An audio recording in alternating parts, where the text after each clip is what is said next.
Sides are flat. What?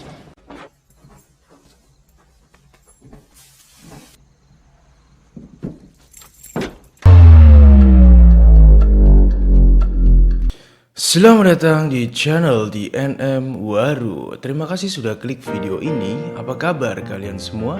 Baik? Baik dong.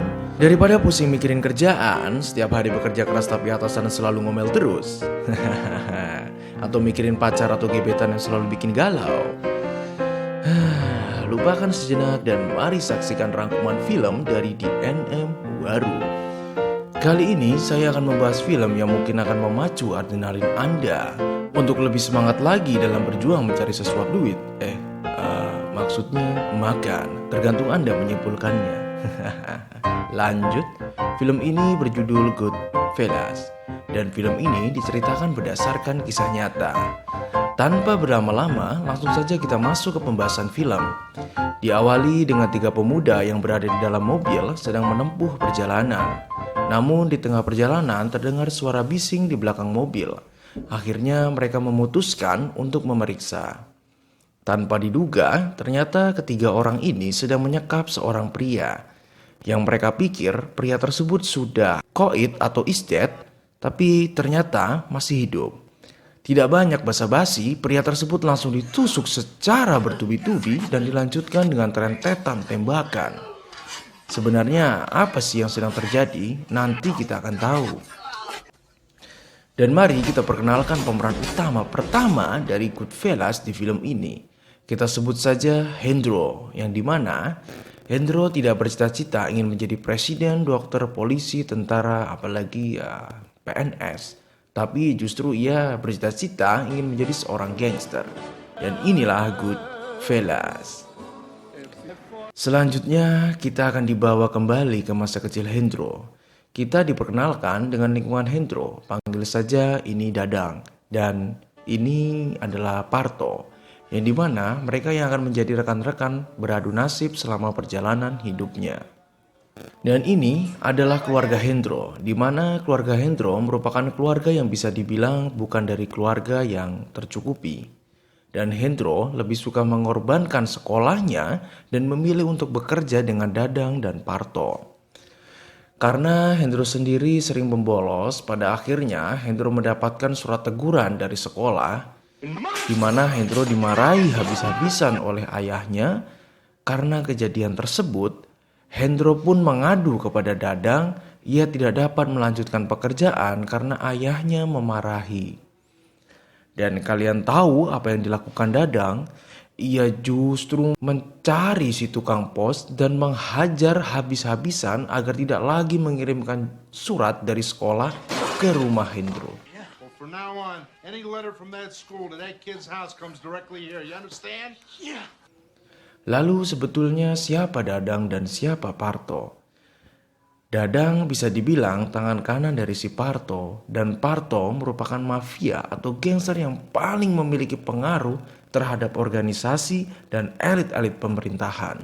Dan di sini awal kisah dari Hendro dimulai. Mari kita perkenalkan dengan orang yang berpengaruh di organisasi ini, yang juga sebagai pemeran kedua kita panggil saja Jupri.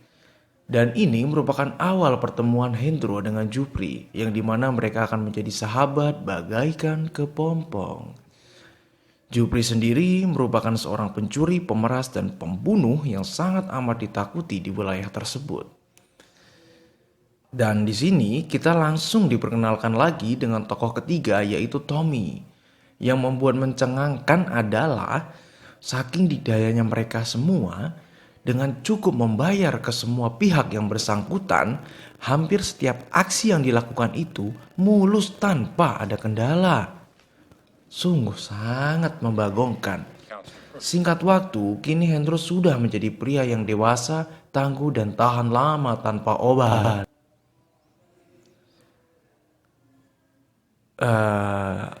Lanjut. Dia terus menjalani pekerjaan bisnisnya sampai ia menjadi orang yang amat disegani, dihormati di Doyo Bowo Laksono. Dan banyak memiliki connection dengan berbagai elit mafia maupun pemerintahan. Luar biasa. hingga sama sekali tak tersentuh oleh siapapun. Dan sama seperti kisah-kisah film serupa lainnya, kalau sudah ada uang, kekuatan selanjutnya adalah wanita. Dan mari kita berkenalan lagi dengan kekasih si Hendro. Kita panggil saja Painem karena jujur aja ya, saya nyebut namanya tuh susah sekali. Jadi saya sebut saja ini Painem. Dan mereka pun memutuskan untuk menikah. Di suatu ketika, tiga sahabat kepompong ini mendapatkan kejadian yang cukup tidak mengenakan, di mana mereka mencoba untuk menghina Tommy Now go home and get your fucking shine box. karena pria tersebut berani mengolok-olok. Mereka bertiga pun menghabisi pria tersebut tanpa segan-segan sampai tidak bernyawa.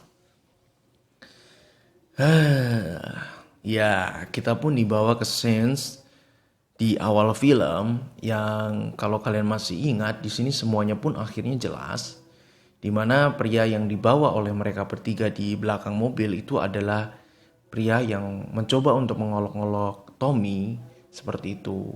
Karena dirasa pria tersebut masih hidup, Jupri dan Tommy pun menghabisi sampai pria tersebut tidak lagi bergerak. Dan tanpa mereka sadari, disinilah awal kehancuran mereka. Sebelum kita lanjut ke filmnya, perlu kita ketahui ya, bahwa aturan dalam organisasi tidak boleh ada satupun anggota yang saling membunuh, kecuali ia berada di luar anggota tersebut. Tapi justru Hendro, Jupri, dan Tommy malah melakukan hal tersebut. Dari kejadian terakhir yang dilakukan tiga orang sahabat ini membuat mereka semakin sombong, rakus, tamak, dan bengis dalam melancarkan setiap aksinya. Di suatu ketika, Jupri dan Hendro sedang melakukan aksinya memeras salah satu pria.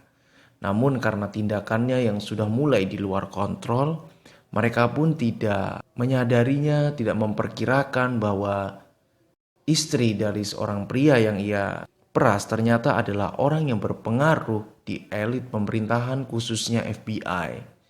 Dan hal ini tentunya menyebabkan mereka tidak bisa lolos dari jeratan hukum lagi dan harus dijebloskan di penjara. Beberapa tahun pun berlalu, Hendro dan kawan-kawan akhirnya keluar dari penjara. Parto pun selaku elit organisasi menyarankan kepada Hendro dan seluruh anggota organisasinya tidak lagi melakukan tindakan di luar batas dan tidak merestui adanya bisnis narkoba.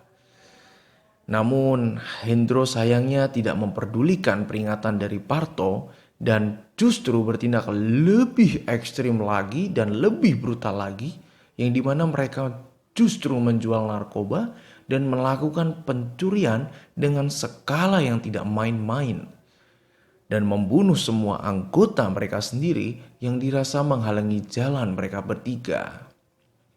Tentunya dari sini kita sudah tahu gimana endingnya.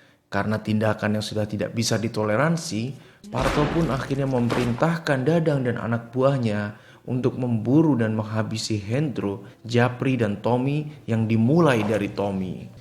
Karena situasi sudah tidak lagi kondusif, Japri yang awalnya anggota organisasi dan sekarang sudah menjadi musuh dari organisasi, untuk mengakhiri ini semua, Japri pun meminta kepada Hendro untuk menjauh darinya dan organisasi. Singkat cerita, Hendro pun menjadi saksi untuk menceritakan semua kejahatan yang dilakukan organisasinya, dan ia pun mendapatkan perlindungan hukum atas tindakan pengakuannya tersebut. Di akhir cerita, Hendro menjadi orang yang tidak lagi Digdoyo Bawalaksono. Tidak ada lagi kekuasaan, tidak ada lagi kemewahan. Dan film pun berakhir. Pesan yang kita bisa ambil, jangan pernah menjadi orang yang rakus, tamak, dan sombong kalau kalian tidak mau berakhir dalam penyesalan. Kayak bener aja lu bro. Demikian rangkuman film ini dari saya, kurang lebihnya mohon maaf. Sekian dan Omerta. BTW ini adalah channel pertama saya dan inilah konten pertama. Jadi mohon untuk dukungan kepada teman-teman ya.